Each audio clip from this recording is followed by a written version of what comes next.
Hello everyone and welcome to Sinful Gaming. I hope you're all doing well, I hope you're all staying safe, and most of all, I hope you're all fighting that war against the grey. Today's video we're going to talk start collecting Moonstone, the game, and today we're going to take a look at the Gnomes. Now, in this video we're going to go through, talk about the Mama Boys box set, which we think is the best place to start for your Gnome force in Moonstone, before looking at some of the other options available to the Gnomes in various box sets. We'll then finish off the video with a little sample 6 model warband for you to use as some inspiration from creating your own little combos with the Moonstone miniatures. And so, to start with in Mama's Boy, first of all, we get Billy. This is the warrior atop the goat. Now, Billy is a gnome, militia, and animal monster. He's got his arming sword, so all slicing melee damage is increased by +1, and his quilted armor reduces all slicing melee damage by -1. He's got his ability for ramming speed, where you move this model 6 inch directly towards target enemy model, and if base contact is made with the target, flip an arcane card, the target does X +1 impact damage and is moved X directly away, where X is the value of the flipped card. He then has his own nice little arcane ability, which is Hi-Ho Silver. We can move this model up to 2x. Mama Gimbal, though, is really why I think this box set for me is the best place to start. So, first of all, she's only melee 2, 1 inch range. She does have Arcane 6, though, which is really good. She's slow, so she can only make her jog actions at 2 inch, but her boys, she reduces all damage suffered by -1 for each friendly gnome within 3 inch of her. Her luck charms, other friendly gnomes within 4 inch will gain +1 melee, +1 arcane, and reduce all magical damage suffered by -1. She's just fantastic at the center of your gnome warband.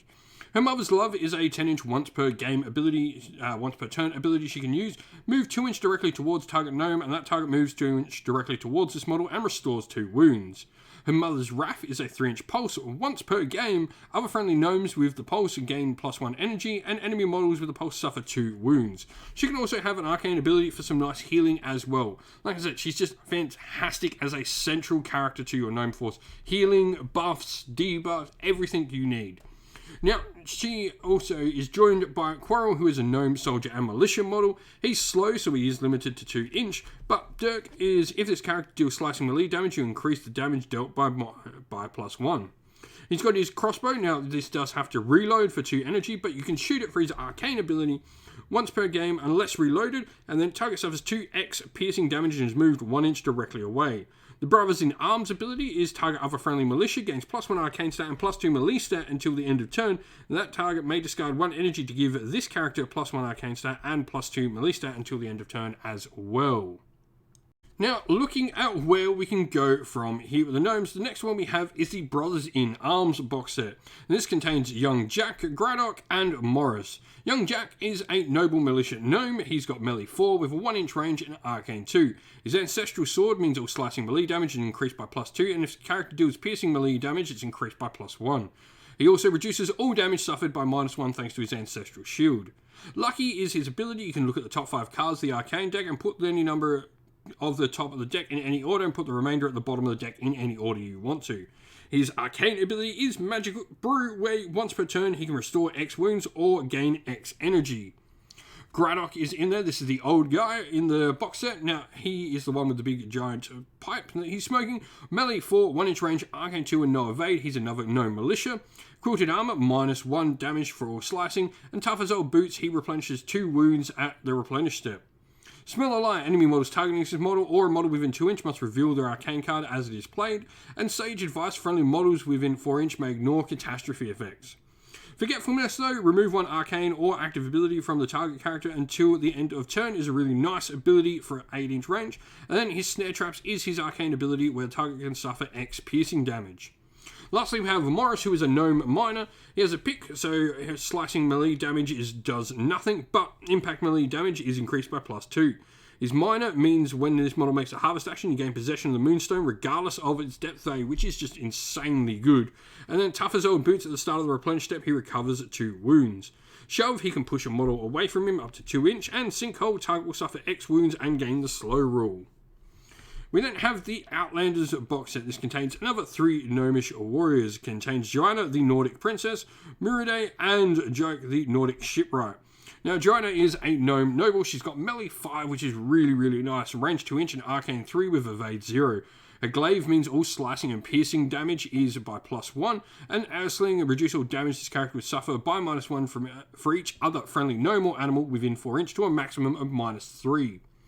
The Pixie Elf Elixir allows her to get X+1 energy once per turn, and Revenge of the Forest Friends target within 3 inches of a tree or wooded patch terrain suffers X magical damage. Now she is joined by Rude, who is a gnome rogue. He's got his daggers so he can get some extra piercing melee damage, and Flea Infested Pelt, who reduces all magical and slicing damage by -1. Honoured amongst thieves, friendly rogues within 6 inches will gain +1 arcane stat, and his sneaking means he gets -2 evade until the end of turn. Squeaking is another one of his special rules. You move target enemy 1 inch. And Robbery, target model with less wounds remaining than this character can lose possession of Moonstone and he gains it. And his Sewer Rat ability, once per game, this character is removed from play and at the start of the next replenished step, return the character to play inside any building. Lastly, we have Loki, the Nordic Shipwright, melee 4, 1 inch range, arcane 3, and evade 0. His hammer means slicing and piercing melee damage do nothing, but he gets +1 damage on impact. And Favour of the Old Gods, when this character suffers damage for the first time from each flip of the top card deck, and reduce the damage suffered by -X, where X is the value on the flipped card. His Trickster ability means when this model successfully bluffs, he gets +3 energy, and then he's got a couple of extra ability. Verdant Growth allows you to put some wooded patches down, really good for using with Murde, and indeed using with some of the other models like the Joanna. And then you've also got the Trickster ability as well. Now, we've got On the Wind as well, which is another one of his arcane abilities. We can move target model X+1. The last of the 3 model box sets we have is the Rune Fated box set. This contains Liv, Bjorn, and Olim. Now, Liv is a Gnome Norse cleric. She can do some nice little healing and also do some magical damage with her arcane ability, which is an arcane stat of 4. She's not too bad. Her reading of the runes ability, when this character activates, you may guess a card, then flip an arcane card. If guessed correctly, apply the following effect, which can be anything from choose a friendly Norse model within 8 inches to gain protection, or restore wounds, or suffer magical damage. You can manipulate the runes as well after resolving the arcane action this model initiated, but before shuffling the arcane deck, you can set aside any cards from your hand that weren't played after and put them on top of the deck in any order. Bjorn, on the other hand, is a Gnome Norse mercenary. He has his bear skin for -1 damage, melee 4, 1 inch range. He's got his skull there where you can flip an arcane card, and this model suffers X wounds, where X is the value of the card. The bear charge allows him to move directly towards an enemy model, and the target cannot play signature moves until the end of the character's activation. And he also has his throwing axis for a 4 inch range arcane ability, which does 2x impact damage. Olim is the last member, which is a gnome, animal, Norse, and noble. He's the guy riding the cool little dog. And Valhalla is his ability. Wherever friendly Norse or friendly young Jack within 6 inches starts a jog action, they gain +2 movement. Look of Innocence, when the enemies target him, they have to spend an extra energy. And Fortune, you can look at the top 3 cards of the arcane deck and place them in any order. His Buttermilk Elixir as well allows you to restore X+1 wounds to a target, or target Norse or gnome can gain +1 energy. The last model I want to talk about is the Gnomish Airship, which I think is a really cool model just from the get-go.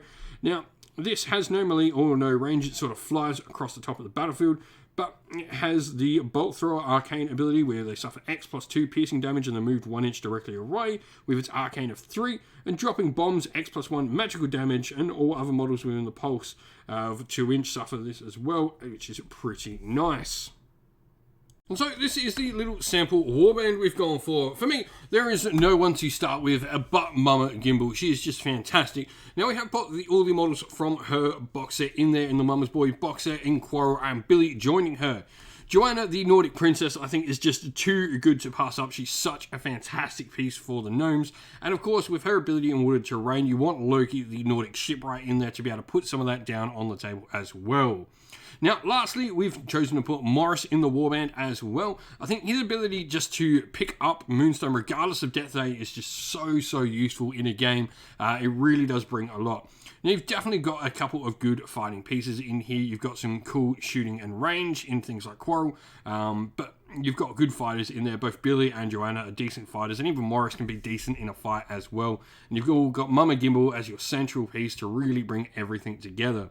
If you've been playing with the gnomes in Moonstone, let us know how you've been going, what your favourite combos are down in the comments below.